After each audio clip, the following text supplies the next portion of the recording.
Hey everybody, and welcome to another vintage mail art process. In today's video I am using some supplies from Crafty Lisa's Vintage.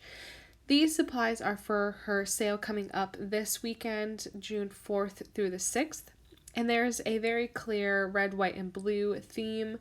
I wouldn't say it's very patriotic because I didn't really pick up on any patriotic vibes, but there is definitely a very clear red, white, and blue feel throughout the entire I guess pile of stuff.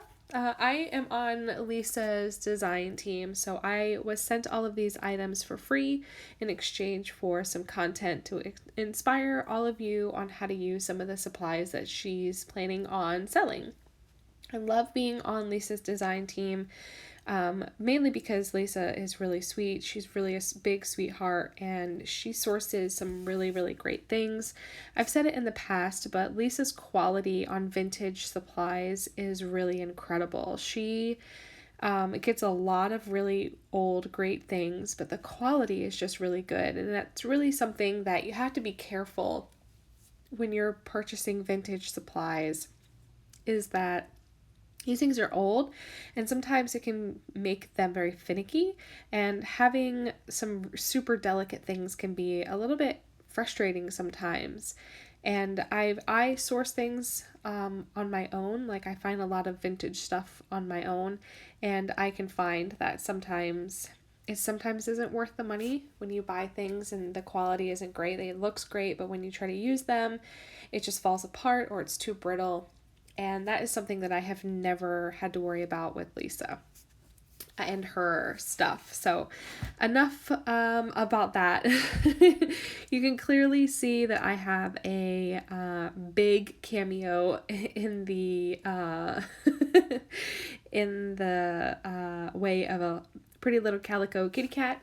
She is in the office with me today. She's not doing great right now. She has spent a lot of time in and out of the vet's office, and we're not sure what's going on with her. She's lost a lot of weight. We thought it was just because she was molting, and it turned out that that's not really what's going on. And so $1,000 later, we still don't know what's going on with her. So we're just monitoring her at this point, but we've done everything we can do as far as like blood work and all the testing and stuff. The next step is imaging, and we're not there yet. Imaging is very expensive in pets. It's expensive in general, but it's really expensive in pets. So we're going to take some time and see if we can tweak some things here at home and get her feeling better. But I was happy to have her in the office with me today. She is my unicorn cat. I love her. I'm obsessed with her. And so I wanted to have her close with me since I know she's not feeling great. But anyway, on the screen, I am using the plethora of ticket options that Lisa has included in this sale.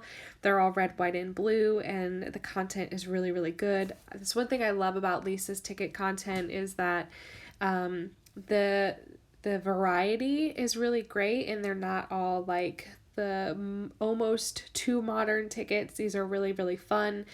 The text is really good, and I love her selection. So I wanted to use them in a way that would display all of their images in a fun and quirky kind of way. And oops, we just had a paper avalanche. What I wanted to do was just sort of layer them across the page or across the envelope, and then I'm gonna add in some of the stickers that were also included in this sale as a way to put the address on the paper. But I love how it turned out, and I spared you guys me gluing them all down because that did take quite a bit of time, but I really love how it turned out, and it's going to be really fun to send that through the mail and have the recipient get this lovely ticket surprise. If they super wanted to, I guess they could peel all of those tickets off, but I think it's just pretty to look at as it stands right now. So I'm trying to look for something to put the address on, and Callie just bought my camera, silly thing. I originally wanted to use this, but go back to my pile of stuff. I have opened everything on screen for you already, but I wanted to go back to see if I could find something else, and I found these awesome old sticker labels. I don't know how old they are, but they're definitely old. The adhesive was very well stuck to the thing, and I'm sorry for the camera moving, kind of the hazards of having a kitty cat in here with me, but the sticky was very well stuck to that. Like, it had sort of been there for a while, but it still was really sticky. And so I just cut the top part of the label off so I could put it in between, and it looked sort of cohesive and intentional, and I really love the way that that turned out. And then I'm going to move on to another envelope. So as soon as I saw this label, I think this is a broom label, but I really loved the colors, and I had an idea that I wanted to use for it. So in my mind, I'm picturing like the eagle saying the recipient's name and then the address being written in that red bar underneath where the actual branding would be going, like the name of the brand, the broom company.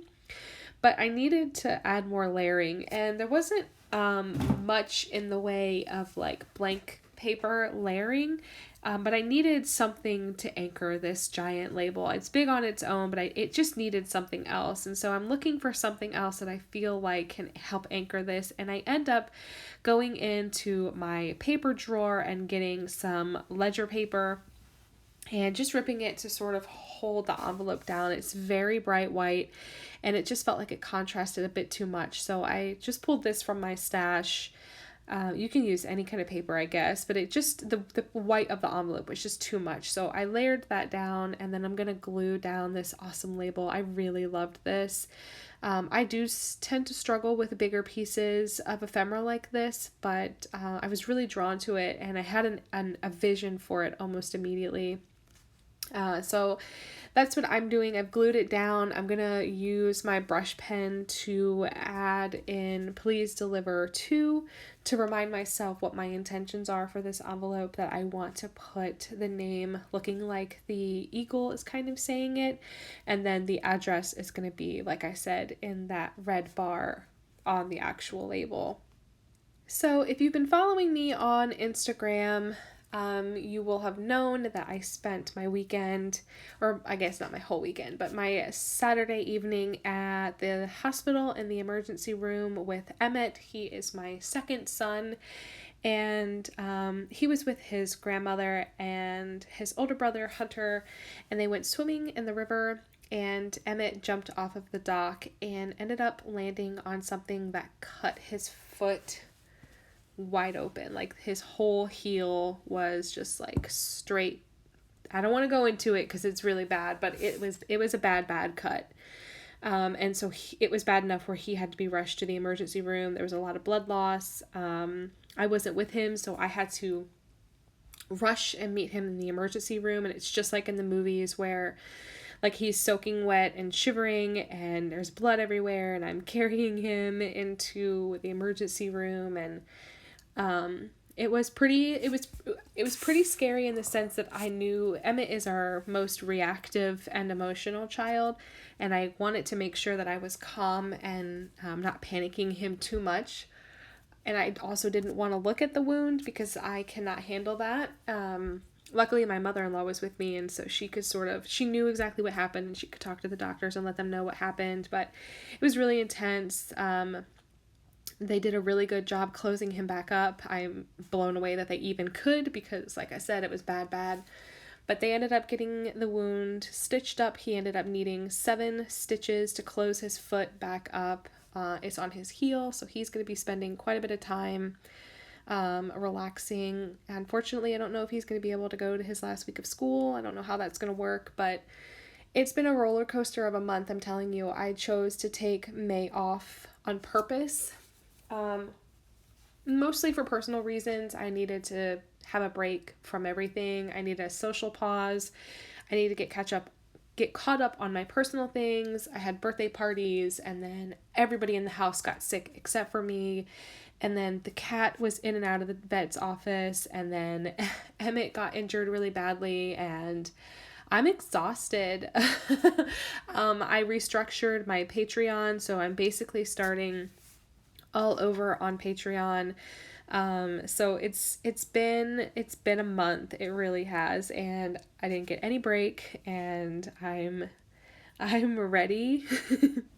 to just get back to normal. I feel like announcing that I was taking a break sort of made it impossible for me to actually take a break. The universe was like, nah, girl, we got you.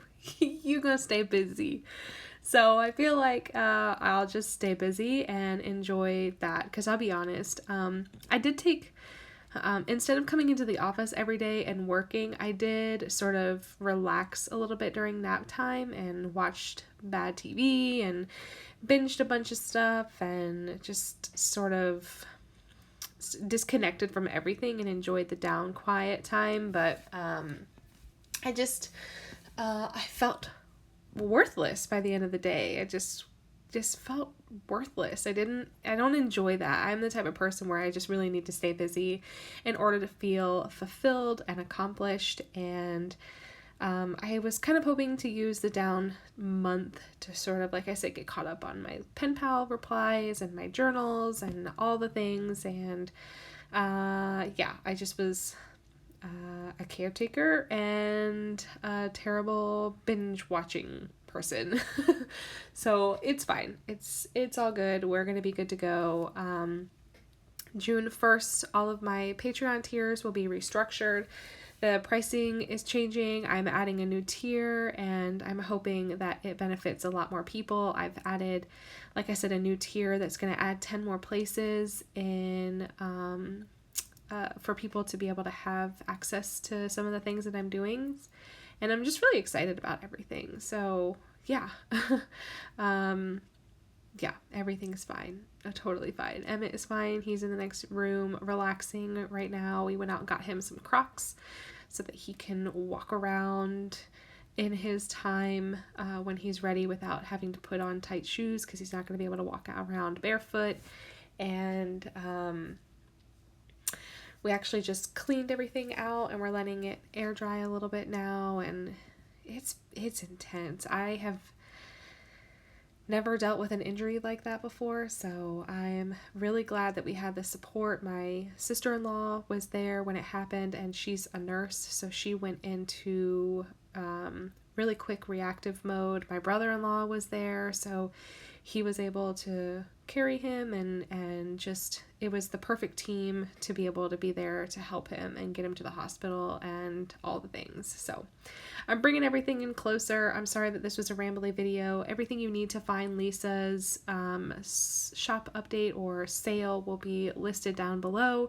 It'll be on Instagram as always, and stay tuned later this week for some more Crafty Lisa's inspiration and a cute little calico face, because look at her, she's perfect.